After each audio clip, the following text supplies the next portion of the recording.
শ্রীরামকৃষ্ণের এই কথা মাস্টারমশাই শ্রীরামকৃষ্ণের কথামৃতে যিনি লিপিবদ্ধ করেছেন তার শুরুতে কথামৃতের শুরুতে উপেক্ষিকা থেকে এই মন্ত্রটি তিনি চয়ন করেছেন। এটি খুব তাৎপর্যপূর্ণ। তত্ত্ব জীবন সংসারের মধ্যে থাকতে থাকতে সংসারটা একসময় মনে হয় যে এই সংসার আর ভালো লাগছে না। কবি বিহিত কর্মশাপহ, কর্মশ মানে পাপ, পাপ থেকে রেহাই পাওয়ার জন্য মানুষ ধর্মের থেকে এগিয়ে যায়। শ্রবণ মঙ্গলম শ্রীমদান্ত বলি গৃহন্তি বিধান। শ্রবণ করে মঙ্গল, কি মঙ্গল? আমরা যে মানব জন্ম লাভ করেছি, এই মানব জন্ম সার্থক করার জন্য অবতার মহাপুরুষ এ পর্যন্ত যারা এসেছেন তারা কাতর হয়ে এই জীবের উদ্ধারের জন্য কাতর হয়ে জীবের প্রার্থনা করছেন, জীবের মঙ্গলের জন্য। সেই জন্য বারবার শাস্ত্র উদ্ধৃতি দিচ্ছেন শ্রবণ মনন নিদিদেশ। শ্রবণ একটি কথা শ্রবণ করা, গুরু একটি কথা শোনা, শ্রবণ সেটিকে বারবার চিন্তা করা, মনন এবং এটির উপরে ধ্যান করা। করতে করতে এক সময় মানুষের মনে কি জন্য আমি এসেছি, আমার এই জন্ম কি শুধু খাওয়া করার জন্য না, আরো কিছু রয়েছে। কত দূর দূরান্ত থেকে ভক্তরা এই আশ্রমে বেলুর মাঠে যাতায়াত করে। যাতায়াতের পর দীর্ঘদিন চলছে যাতায়াত, কিন্তু বৈরাগ্য আসছে না। এর কারণ কি? বৈরাগ্য না আসার কারণ কি? কারণ হলো এই সংসার আসক্তি। যার এই সংসারে আসক্তি যত কমবে তত তার এই জীবনে তত শান্তি সে পাবে। শান্তি আসার জন্য কি দরকার? এই বিবেক। এই কথা বলতে এই বিবেক মানে চৈতন্য, বোধশক্তি জাগরিত করার জন্য শ্রীরামকৃষ্ণের এই কথাগুলো খুব গুরুত্বপূর্ণ।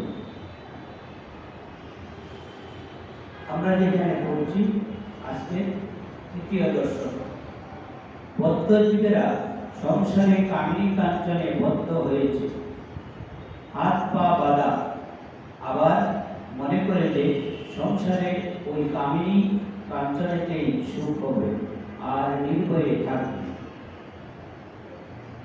কামিনী কাঞ্চন, কাম কাঞ্চন শ্রীরামকৃষ্ণদেব অনেক জায়গায় বলেছেন, কাম কাঞ্চন কামিনী কাঞ্চন।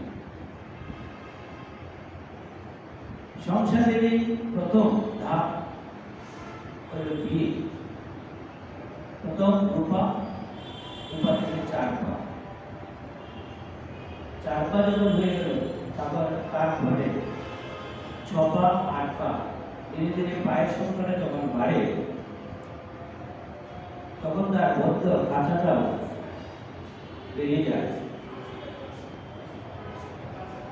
ধীরে ধীরে মাকড়সার যে জাল আমরা দেখি, মাকড়সার দেখবেন লক্ষ্য করে পুরাতন বাড়িতে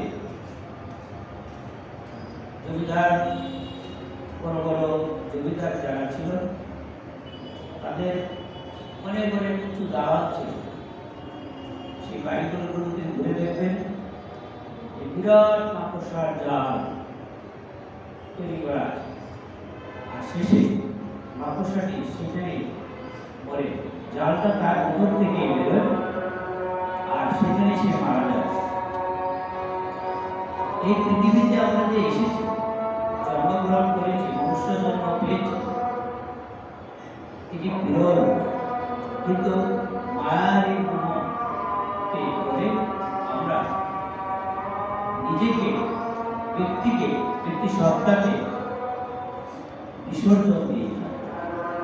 বিসর্জনের ফলে তখন আর নিজেকে ভাবতে পারি না আমি ঈশ্বরের স্বরূপ, আমি ঈশ্বরী।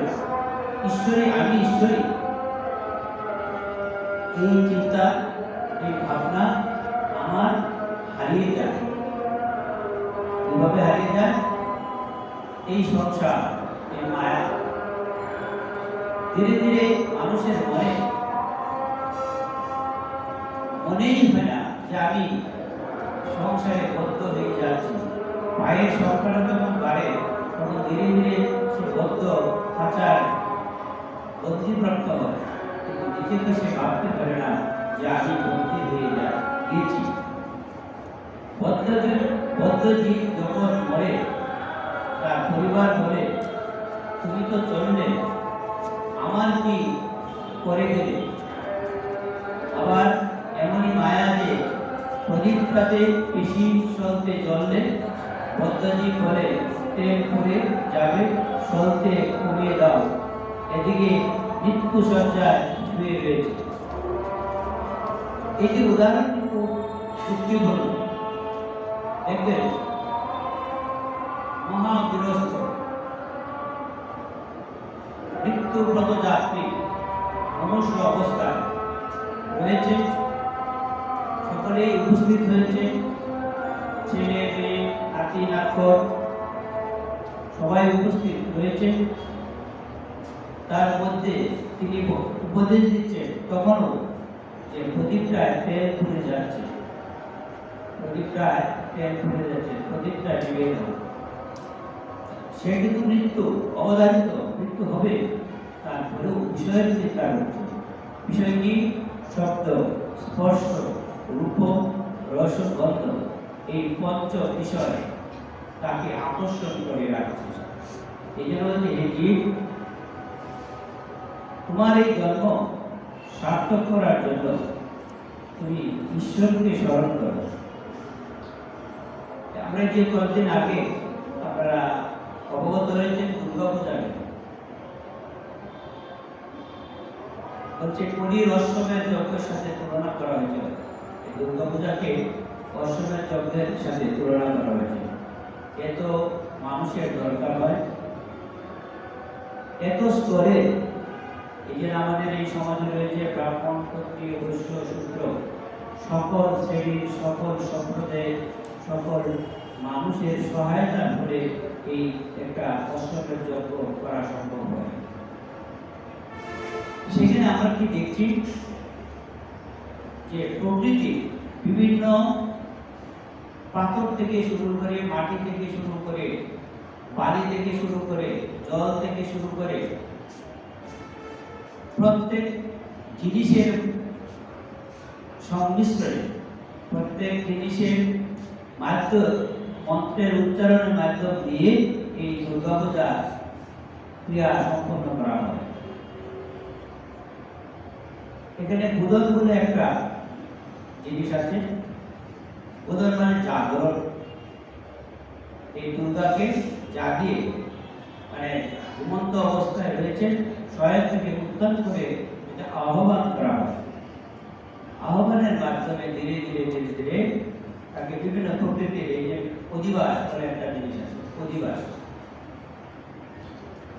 বিভিন্ন প্রকৃতির বিভিন্ন জিনিস দিয়ে তাকে অধিবাস করা হয়। আমন্ত্রণ, অধিবাস, সপ্তমী, অষ্টমী, নবমী, তারপরে দশমী সম্পন্ন করা হয়। প্রাণের থেকে প্রাণ সঞ্চারিত হয়, প্রাণ প্রতিষ্ঠা যখন হয় এই দুর্গা পূজায়, প্রাণের থেকে পূজারী প্রাণের থেকে প্রাণ সঞ্চারিত হয়। তারপরে সেই প্রাণের থেকে নতুন করে দুর্গা প্রাণ প্রতিষ্ঠিত হয়।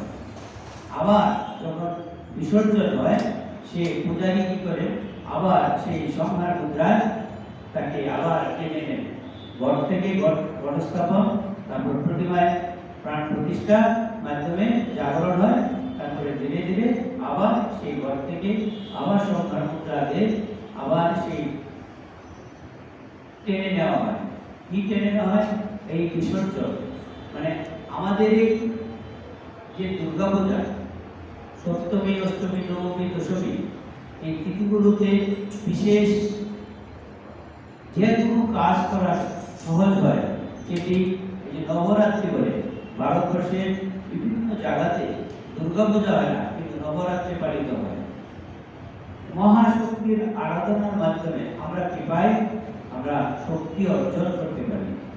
এই যে শ্রীকৃষ্ণ যখন যুদ্ধের সম্মুখীন হয়েছেন তখন মায়ের আহ্বান করেছেন, রামচন্দ্র যখন রাবণ হত্যা বধ করবেন তখনও মায়ের আহ্বান করেছেন, শক্তি অর্জন করেছেন। নারীর চরণ হল সাতটি, মাঝখানে যে অংশ সে রাজসিক, উপরের মুখমণ্ডল হল তামসিক। যেন পুষ্পাঞ্জলি যখন দেওয়া হয় দেবী পূজাতে দেখবেন বলা হয় চরণে চরণে আশ্রয় গ্রহণ করো হে মা। এটিও আমাদের দুর্গা পূজার মধ্যে আমরা কি প্রতীয়মান দেখি, সেখানে ব্রাহ্মণ, ক্ষত্রিয়, বৈশ্য, শূদ্র দেবতাও রয়েছে। শুধু সমাজে ব্রাহ্মণ, ক্ষত্রিয়, শূদ্র নয়, এই দুর্গা প্রতিমার মধ্যেও ব্রাহ্মণ রয়েছে, সরস্বতী ব্রাহ্মণ রয়েছে। আমাদের এই লক্ষ্মী, কার্তিক ক্ষত্রিয় রয়েছে, লক্ষ্মী বৈশ্য, শূদ্র রয়েছে গণেশ। কিন্তু এই যে বিভিন্ন সম্প্রদায়, বিভিন্ন ধর্মে অবলম্বন করে একটা প্রতীক হিসাবে ব্যবহার করা হয়েছে। ব্রাহ্মণ, ক্ষত্রিয়, বৈশ্য, শূদ্র যে যেখানে থাকুক না কেন প্রত্যেকে ভগবানকে আরাধনা করতে পারবে, ভগবানের কাছে পৌঁছতে পারবে। এটি বিশেষ মাধ্যম দেখিয়েছে। আমরা সকলে যে যে প্রান্তে থাকে না, যে যে সম্প্রদায় জন্মগ্রহণ করি না, প্রত্যেকেই ভগবানকে লাভ করার মতো শক্তি ভগবান দিয়েছেন। এই জন্য চাতুর্বর্ণ মায়া সিস্টেম গুণ কর্ম বিভাগ চাতুর্বর্ণ সৃষ্টি করেছেন, কিন্তু গুণ এবং কর্ম অনুযায়ী এই সমাজে এই বিধানগুলো করেছেন। এই জন্য বেলুর মঠে যে প্রতিমা তৈরি করা এক চালাতে তৈরি করা হয়, সেটি রামকৃষ্ণ মঠ মিশনে যেখানে যেখানে পূজা হয় এক চালাতে, কারণ সঙ্গ শক্তি, এই শক্তি বিরাট মহাশক্তি আধার এই দুর্গা। 33 কোটি দেবতার পূজা হয় এই দুর্গা পূজাতে। মহাশক্তিকে আরাধনা করলে এই কার্তিক, গণেশ, লক্ষ্মী, সরস্বতী তখন একসাথে সব এসে যায়। প্রত্যেকের ভিতরেই শুভ ভাবনা আছে, অশুভ শক্তি আছে। এই যে আসরিক অসুর একটা প্রতীক হিসেবে ব্যবহার করা হয়েছে, আসরিক শক্তি প্রকাশ করেছে। আমাদের সকলের ভিতরে এই আসরিক ভাব রয়েছে। সেই আসরিক ভাবকে দমন করার জন্য মায়ের কাছে প্রার্থনা, এই কাম, ক্রোধ, লোভ, হিংসা, বিদ্বেষ এই ভাবগুলো থেকে আমাদের এই সংযত করার জন্য মায়ের কাছে প্রার্থনা করি, মা আমার মঙ্গল করো এবং সর্বজীবের মঙ্গল করো। শুধু সনাতন ধর্ম বলে নিজের জন্য নয়, প্রত্যেকটা মানুষের, প্রত্যেকটা প্রাণী, সর্বস্তরের মানুষ, প্রাণী, এই জগতে যা কিছু আছে স্থাবর অস্থাবর সকলের জন্য প্রার্থনা করা হয়। অন্যান্য ধর্মে নিজের ধর্মের প্রতি, নিজের ধর্মের মানুষের প্রতি, আর এই সনাতন ধর্ম হচ্ছে সর্বে সুখে সন্তু সর্বে সন্তু নিরাময় সর্বে ভদ্রাণি পশ্যন্তু মা পুষ্টি দুঃখ ভাগ হবে। এই জগতে সকলে সুখী হোক, নিরোগ হোক, সকলেই শান্তি লাভ করুক। এই যে প্রার্থনা, সনাতন ধর্মের যে প্রার্থনা, এটি রামকৃষ্ণ মিশনেরও প্রার্থনা। আজকে এই দিনে আমরা দশমীর পরে একত্রিত হয়েছি, সকলের ভিতরে এই শুভ ভাবনা। এই যে বিসর্জন, দুর্গাপূজা একটা রয়েছে বিসর্জন। বিসর্জন মানে কি? বাইরের প্রতিমা বিসর্জন। যানবাজারে শ্রীরামকৃষ্ণদেব গেছেন, মধুর বাবু পূজা করছেন যখন, তখন একটি ঘটনা ঘটে। প্রতিমা বিসর্জন কোনোতেই দিবে না। মধুরবাবু বলছে, না শ্রীরামকৃষ্ণের কাছে উপস্থিত হয়ে প্রার্থনা জানিয়েছেন জগদম্বা। মানে জগদম্বা মানে মথুরবাবুর স্ত্রী। বাবা এখন কি হবে? তখন শ্রীরামকৃষ্ণের গিয়ে বলছেন, না মাকে তো তুমি বিসর্জন দেবে না, বাইরের প্রতিমাকে তুমি বিসর্জন দেবে। এই যে সংহার মুদ্রায় পূজারী যখন আবার নিজেকে সেই ঘট থেকে উত্তোলন করে নেয়, বিসর্জনটা হৃদয়ে টেনে নেয়, হৃদয় থেকে হৃদয়ে সঞ্চারিত হয়, ঘটে সঞ্চারিত হয়, সেই ঘট থেকে প্রতিভা আবার সেই মূর্তিকে আবার নিজের হৃদয়ে দাঁড় করে। এই 3 দিন তোমার পূজা গ্রহণ করেছেন বাইরে থেকে, আর সারা এই 365 দিনের মধ্যে আবার তিনি হৃদয় থেকে তোমার এই পূজা গ্রহণ করবেন। আমাদের এই মনুষ্যত্ব জাগরণ করার জন্য প্রতিদিন নিত্য নিত্য কর্ম করা দরকার এবং নিত্য প্রার্থনা দরকার। ভাববেন না একদিন 2 দিন 3 দিন করলাম, মায়ের পূজা করলাম, তারপরে মা চলে গেছে। মা আমাদের হৃদয়ে অবস্থান করে আমাদের এই পূজা গ্রহণ করবেন। আমাদের শুধু পূজা মানে কি? ভালোবাসা। শ্রীরামকৃষ্ণের ভাষায় পূজা মানে অন্য কিছু নয়, আপনার হৃদয়ে এই ভালোবাসা। যদি হৃদয় দিয়ে আপনি ভালোবাসতে পারেন, তখন ঠিক বুঝতে পারবেন যে ঈশ্বরের কর্ম করা ছাড়া আমার আর কোনো গন্তব্য নেই। ঈশ্বরের প্রার্থনা জপ দেব করতেই হবে। কেন করবেন? শুভ ভাবনা জাগরণ করার জন্য। ভাবেন লভতে সর্বম ভাবতে দেবদর্শন ভাবতে লভতে জ্ঞান তস্মাৎ ভাবানুলগ্ন ভাবতে দেবতা দর্শন। একই জায়গায় বসে আছে, আপনারা ওই যে মন্দিরে বসে আছেন, শ্রীরামকৃষ্ণের প্রতিকৃতি, মা প্রতিকৃতি, স্বামীজির প্রতিকৃতি আপনারা অবলোকন করছেন। এর মধ্যেই দেখবেন যে যে ভাবনা নিয়ে আসছেন, সেই ভাবনায় আপনি তাকে দেখতে পাবেন। কেউ শিবকে দেখতে পাবেন, কেউ দুর্গাকে দেখতে পাবেন, কেউ কালীকে দেখতে পাবেন। একই মূর্তি, একই ছবি, তার ভিতরে তার এই প্রকাশিত হয়। এই জন্যই বলছে, শাস্ত্র বলছে যে তোমার ভাবনাতে, তোমার ভাবনা অনুযায়ী দেবতা রূপ প্রতিগ্রহ করে, প্রতিরূপ ক্ষণে ক্ষণে রূপ পরিগ্রহ করে। কেন? আমার ভাবনা যেরকম আছে আমি সেরকম দেখতে পাই। প্রত্যেকটা মানুষের ভিতরে এক একটা ভাবনা আছে, সবাই কিন্তু একটা রূপকে আমরা ভালোবাসতে পারি না। কেন? এই যে বিচিত্রতা, বিচিত্রতার মধ্যে একত্র কি? ঈশ্বরকে দর্শন করা, বিভিন্ন রূপে দর্শন দেয়। এই যে আছে গীতাতে রয়েছে,